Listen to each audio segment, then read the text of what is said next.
परमात्मा एक सेवक टिमकीच्या वतीने गट नंबर 3 कळमना शाखा या वतीने सोनालीजी यांच्या इथं चर्चा बैठक सुरू आहे। या चर्चा बैठकीमध्ये भगवान बाबा हनुमानजी उपस्थित आहे, यांना माझा प्रणाम। तसेच आपले सगळ्यांचे सद्गुरू महान त्यागी बाबा धोंडेजी उपस्थित आहे, यांना माझा प्रणाम। तशी सगळ्यांची आई उपस्थित आहे, आईला माझा प्रणाम। तसेच आजच्या चर्चा बैठकीचे अध्यक्ष उपस्थित आहे, यांना माझा नमस्कार। तसेच मार्गदर्शक उपस्थित आहे, यांना माझा नमस्कार। तसेच ज्येष्ठ सेवक सेवकिनी बालगोपाळ यांना सगळ्यांना माझा। हे बैठक 4 तत्व 3 शब्द आणि 5 नियमावर आहे आणि या मार्गामध्ये सगळे दुःखी येतात, दोन दुःखी आलेलो, पण मार्ग जे आहे त्या मार्ग म्हणजे रस्ता होत असते, या रस्त्यानं आपल्याला चालायचं आहे आणि मानव हा अज्ञान आहे। अज्ञान असल्या कारणानं मानव हा दुःखी होत असतो। बाबांना सांगितलेलं आहे, जागेगा वो पाएगा और सोएगा वो खोएगा। तर आपल्याला जागायचं आहे। आपण आपल्यामध्ये अज्ञान का बरं आहे का आपल्याला लहानपणापासून जे आपल्या डोक्यामध्ये टाकलेलं राहते, असं नको करू तसं नको करू, आई वडील सांगतात। अगर आई वडील आपले जागलेले असेल किंवा ते कोणत्या गुरुमार्गी असेल, बाबांना सांगितल्याप्रमाणे बाबांनी का म्हटलं आहे, जो सेवक एक चित्त एक लक्ष एक भगवान, या भगवंताकडे राहील त्याचं ध्यान, तेव्हा मिळेल त्याले ज्ञान। आणि जो सेवक को आत्मपरिचिति होंगी वो सेवक सुखी और समाधानी होगा, असे बाबाचे शब्द आहेत।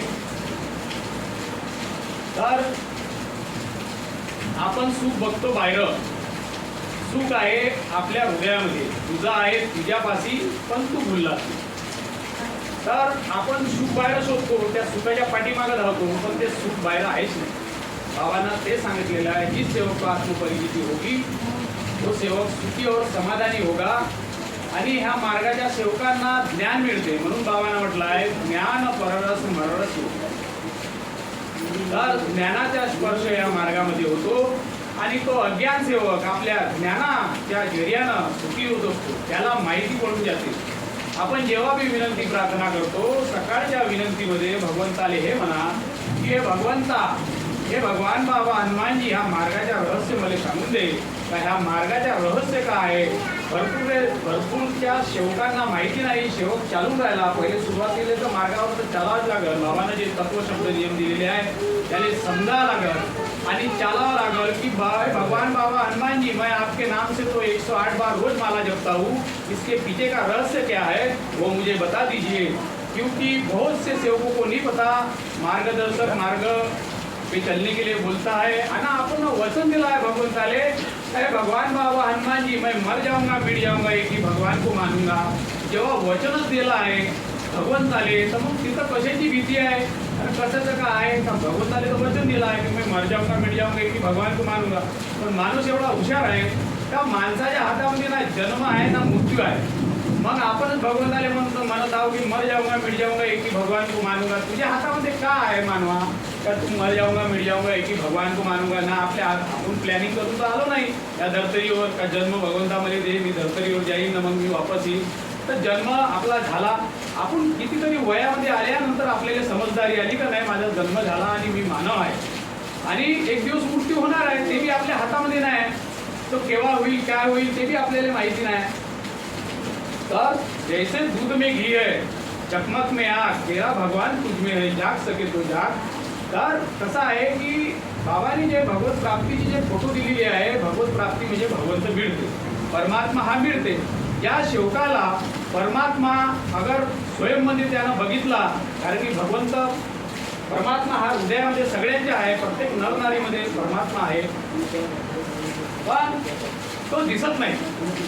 तो दिसेल कसा? बाबांना सांगितलेलं आहे ते सगळं कसा दिसेल आणि भगवत प्राप्ती कशी होईल. जसे आपण म्हणतो का पुत्र प्राप्ती मला झालेली आहे, पुत्र प्राप्ती, पुत्र मिळते तेव्हाच तो पुत्र प्राप्ती म्हणतो ना, तसा आहे भगवंत प्राप्ती. बाबांना म्हटलेलं आहे भगवंताचे दर्शन होते, परमात्माचे दर्शन होते आणि भगवान बाबा हनुमानजी तुम्हाला दर्शन करून देते आणि त्यांच्या शक्तीचा बी अनुभव होते. तर माझ्या म्हणणं एवढंच आहे का भैया या व्यक्तीला मालूम नाही त्या दुधामधून घी कसं काढायचं आहे.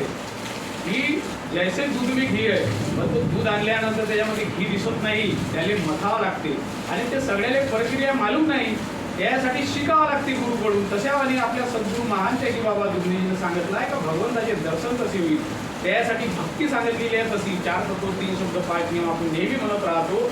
या 4 तत्व 3 शब्द 5 नियम आहे का याला समजावं लागल.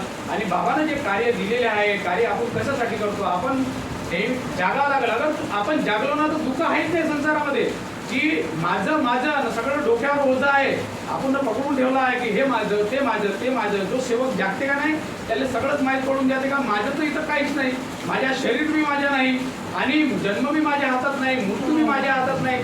मग तो जागल्यानंतर त्याला पता चालून जाते का हे पत्नी कोण आहे, मुलं बाळं कोण आहे, हे घरगृहस्थी का आहे, जन्म का आहे, मृत्यू का आहे. म्हणून बाबांना म्हटलं आहे जागेगा पायेगा सोयेगा खोयेगा. म्हणून बाबा पैशाच्या पाठीमागे नाही धावले आणि बाबाला तो रहस्य माहीत पडला. सद्गुरू आपल्याला तो रहस्य सांगितलेला आहे, आपल्याला फक्त सद्गुरूच्या रस्त्यावर चालायचं आहे. बाबांना जो मार्ग सांगितला तुम्ही जागून जा, जागल्यानंतर म्हणजे लक्षात येऊन जा ह्या मार्गाच्या रहस्य काय आहे तो पता चालून जाईल. मग त्या सेवकाला सांगावं लागेल का तू 4 तत्व 3 शब्द 5 नियम असा चाल तसा चाल.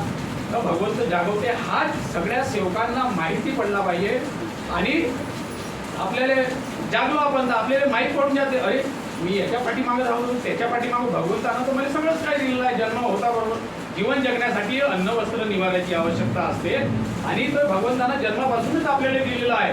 जेव्हा हे माहीत पडते, नाहीतर मग आपण कसं आहे का एक गाडी घेतली तर दुसऱ्या गाडीच्या पाठीमागं, एक प्लॉट घेतला तर दुसऱ्या प्लॉटाच्या पाठीमागं. त्या इच्छा आहे कधी संपत नाही, त्या इच्छा आहे वाढत जाते आणि इच्छामुळे माणूस परेशान राहते ना, दुःखी राहते, माझ्याकडे हे नाही माझ्याकडे ते नाही. आणि ज्या सेवकांना आत्मपरिचिती झाली, ज्या सेवकांना आत्मज्ञान मिळाला तो सेवक सुखी आणि समाधानी बनते. हे भगवान बाबा हनुमानजी सद्गुरू महान की बाबा दुंदीजी ह्या मासाच्या शहरामध्ये उपस्थित परमात्मा.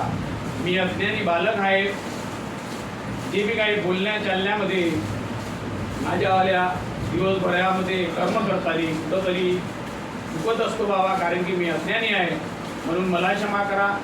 ह्या बालकाला हे परमात्मा मानव जन्म दिलं, मानव जन्म देऊन हे दुनिया दाखवली, दुनिया दाखवून सगळंच काही दिलं. कोटी कोटी धन्यवाद करतो. आणि मला सद्गुरू मिळाले आणि सद्गुरूनं हे भगवंत कसा मिळेल असा हा मार्ग सांगितला. मला माझ्यावर बहुत मोठे उपकार झाले. मी सद्गुरू महान की बाबा दुंदीजीचे उपकार जन्मोजन्मी विसरू शकत नाही. जे बी काही चुका भुला अज्ञानतावच भगवान बाबा हनुमानजी, कारण की मी मानव आहे, मानव हा बैमान आहे आणि इमानही भगवान आहे, पण माझ्यामध्ये मोह माया अहंकार हे आहे भगवंता, कारण की मी प्रपंचिक मानव आहे. प्रपंच चालवण्यासाठी कर्म करावं लागते, त्या कर्मामध्ये कुठंतरी चुकत असतो आणि मी दिवसभरामध्ये 4 तत्व 3 शब्द 5 नियमाचं वचन दिलं आहे, त्या वचनानुसार चालतो की नाही चालत. परमात्मा स्वयं ह्या हाडमासाच्या शरीरामध्ये उपस्थित आहे. हे परमात्मा मला आपलं पाहायचं आहे, दुसऱ्याचं नाही. मी कसा कर्म करतो कसा नाही, मला आपलं बघायचं आहे. बुरा ना देखना मैं चला, बुरा ना मिलिया कोय, जो दिल खोजा अपना मुझसे बुरा ना कोय. मला दुसऱ्याचे दोष पाहण्यापेक्षा माझ्या स्वतःमध्ये दोष मला बघायचे आहे. का मी लोभामध्ये फसलेला आहो, का अहंकारावर कोणाचं मन आत्मा दुखवत आहो, का कोणाला आपले मोठेपणा दाखवत आहो, का मी का करत आहो. मला आपलं पाहायचं आहे आणि सद्गुरू महान की बाबा दुंदीजीनं जो मार्ग सांगितलेला आहे त्या मार्गावर मला चालण्याचा प्रयत्न करताना याची जन्मापासून तर आतापर्यंत चुकलो, आपल्या कर्माने चुकलो, याची मी क्षमा मागतो. मला क्षमा करा. इथं उपस्थित मार्गदर्शक ज्येष्ठ सेवक सेवकिनी बाल गोपाळ यांना सगळ्यांना मी माफी मागतो. मला माफ करा. सगळ्यांना माझ्या नमस्कार. राजू